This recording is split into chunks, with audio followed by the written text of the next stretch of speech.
বন্ধুরা, আজকে আমি তোমাদেরকে পনির কাবলি করে দেখাবো। তো আমি পনির কাবলি কি করে করছি তোমাদেরকে দেখাচ্ছি।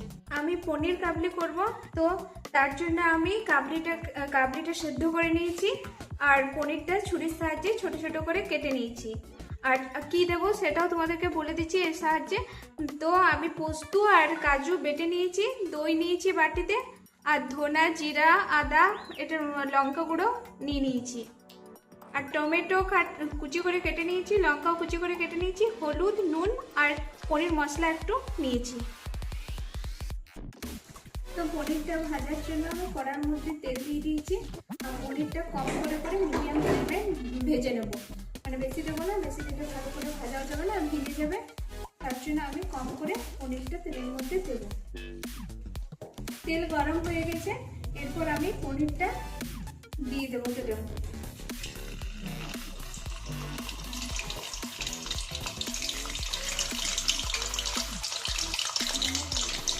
পনিরের মধ্যে আমি কোনো লবণ বা হলুদ কিছুই আমি দিইনি, শুধু পনিরটাকে ছুরির সাহায্যে কেটে নিয়েছি আর তেলের মধ্যে ভাজছি। কারণ নুন হলুদ দিলে পনিরের যে একটা গন্ধ আছে সেই গন্ধটা নষ্ট হয়ে যায়, তাই আমি দিই। আর কম করে ভেজে নেব। আমার পনির ভাজা তোমাদেরকে দেখালাম যে আমি দিলাম তেলের মধ্যে, তো এক সাইডটা ভাজা হয়েছে, আমি উল্টে নিয়েছি। এরপর আমি প্লেটের মধ্যে তুলে নেব।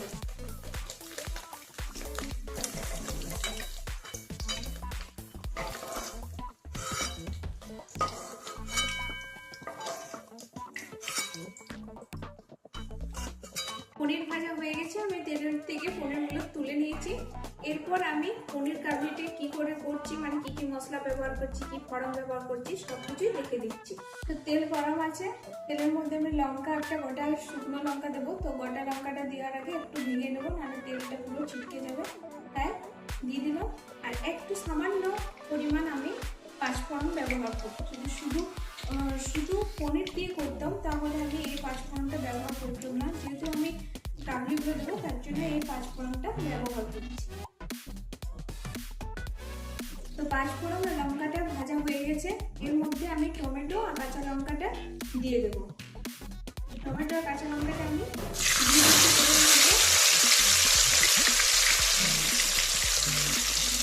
ভালো করে নেড়ে চেড়ে ভেজে নেব।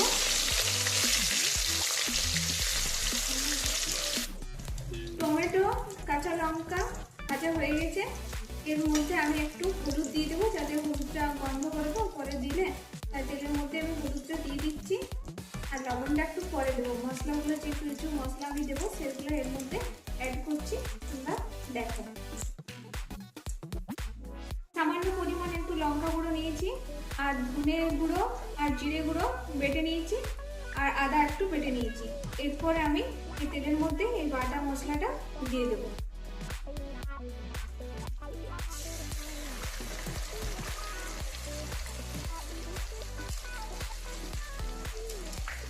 তো আমি যে বাটা মশলাটা দিলাম, তোমাদেরকে কি কি দেওয়া ছিল সব কিছু তো বলে দিয়েছি।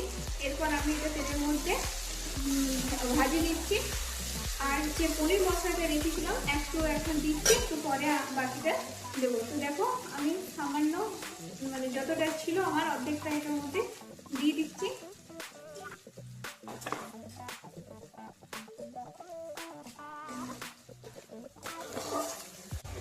গ্রেভিটা ভালো করে তৈরি করে নিতে হবে, তবে কাবলি পনিরটা ভালো একটা রান্নার আসবে। এই গ্রেভিটার মধ্যে আমি দই একটু দিয়ে দিচ্ছি।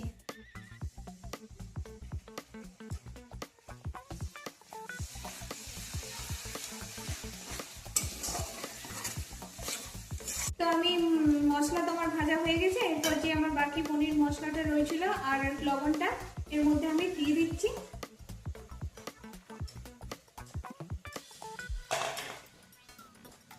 দেওয়ার পর এটা মশলাটা যখন ভালো করে ভাজিয়ে যাবে, তারপর আমি পোস্ত বাটা আর কাজু বাটাটা এর মধ্যে দিয়ে দেবো। পোস্ত আর কাজু বাটাটা এর মধ্যে আমি দিয়ে দেবো।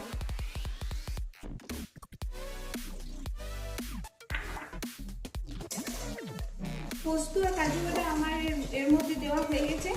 এরপরে একটু ভেজে নিয়ে আমি এর মধ্যে কাবলি যে সিদ্ধ করা রয়েছে সেই কাবলি সিদ্ধটা এর মধ্যে দিয়ে ভালো করে ভেজে কষে নেব। তো আমার কাবলিটা ভালো করে সিদ্ধ করে নিয়েছি। আমি 4 থেকে 5টা সিটি ব্যবহার করেছি, কারণ শক্ত থাকলে ভালো লাগে না। তাই আমি দেখতে পাচ্ছি কত সুন্দর সিদ্ধ হয়ে গেছে। এর মধ্যে আমি যে মশলাটা আমি সব কিছু দিয়েছি, যা কিছু দিয়েছি তোমাদেরকে দেখিয়েও দিয়েছি, বলেও দিয়েছি। তো মশলাটা আমার রেডি। এর মধ্যে আমি কাবলিটা দিয়ে দেবো। কাবলিটা দিয়ে ভালো করে আমি নেড়ে কষিয়ে নেব।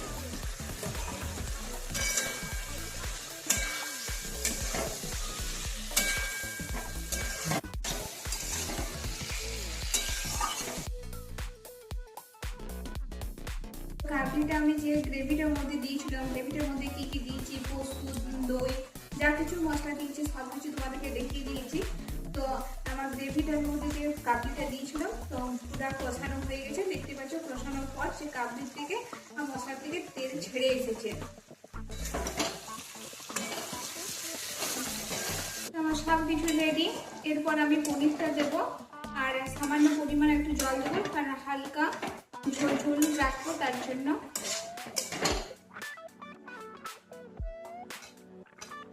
আমি পনিরটা দিয়ে দিয়েছি, ভালো করে নেড়ে চেড়ে দিচ্ছি। তারপরে আমি জল নিয়েছি 1 গ্লাস, এর মধ্যে আমি জলটা দিয়ে দেবো। ফুটে আসার পর আমি আমার কেমন রান্নাটা হয়েছে তোমাদেরকে দেখিয়ে দেবো।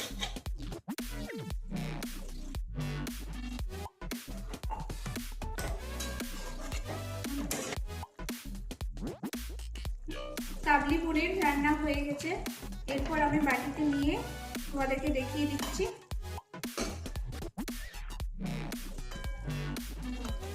আমি কাবলি পনির যে রান্না করলাম তোমাদেরকে সব কিছুই দেখিয়ে দিয়েছি, যে আমি কি করে রান্না করলাম, কি কি জিনিস ব্যবহার করছি। তবু বলে দিচ্ছি যে সামান্য কম খরচাতে তোমাদের রান্নাটা করতে সুবিধা হবে এবং খেতেও সুস্বাদু হবে। আমি খালি বাইরের থেকে একটু পনির মশলা ব্যবহার করেছি, আর ঘরে আমি পোস্ত, কাজু বেটে নিয়েছিলাম, আর জিরে গুঁড়ো, ধনে গুঁড়ো আর লঙ্কা নিয়েছিলাম একটু বাটা হিসেবে, আর আদা বাটা পেস্ট ব্যবহার করেছিলাম। আর কাবলিটা 4 থেকে 5টা সিটি ব্যবহার করেছিলাম। আর পনিরটা আমি কেটে নিয়ে কম আঁচে একটু ভেজে নিয়েছিলাম। ভেজে নেওয়ার পর আমি মশলাগুলো সব দিয়েছিলাম। তার মধ্যে আমি টমেটো আর কাঁচা লঙ্কা দিয়েছিলাম। আর মশলাটা সব ভেজে নিয়ে আমি একটু দই দিয়েছিলাম, আর পোস্ত বাটা আর কাজু বাটাটা দিয়েছিলাম। তোমরা দেখতেই পেয়েছো আমি সব কিছু দিয়েছি। এইভাবে আমি পনিরটা রান্না করেছিলাম। তো আমি নিরামিষ পনির রান্না করেছিলাম, আমি কোনো পেঁয়াজ রসুন কিছু ব্যবহার করিনি। তো আমার পনির রান্না কেমন তোমাদের লেগেছে একটু কমেন্ট করে জানাবে। তোমাদের যদি ভালো লেগে থাকে তো স্কিপ করো না ভিডিওটা, পুরো ভিডিওটা দেখবে এবং লাইক, কমেন্ট, সাবস্ক্রাইব করে দেবে, প্রচুর পরিমাণে শেয়ার করে দেবে, যাতে আমি অন্য রান্না করে তোমাদেরকে দেখানোর জন্য উৎসাহ